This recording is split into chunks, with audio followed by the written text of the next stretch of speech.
或者先講 IB/MYP 課程啦，其實就佢個設計係好主觀。例如嗰一年佢哋係讀咩 topic 啊，係由學校老師自己話事。就算係評分標準，佢表面上好客觀啦，分 criterion A、B、C、D 啦，但係最後俾分嗰個都係學校老師，就唔係有一個國際嘅團隊去參與評分。再加上咧係間國際學校嘅 IB/MYP 嘅課程框架都唔同。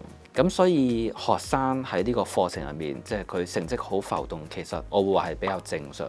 如果你話要銜接將來嘅 IBDP 呢，咁其實有兩個方向啦。第一就係個學生將來讀大學嗰陣，佢揀嘅科目係唔係同數學有關嘅？咁如果唔係呢，咁佢去到 IBDP 先追。例如如果佢揀 AASL、AIHL 同 AISL 呢，最尾2年先追呢，係絕對追到。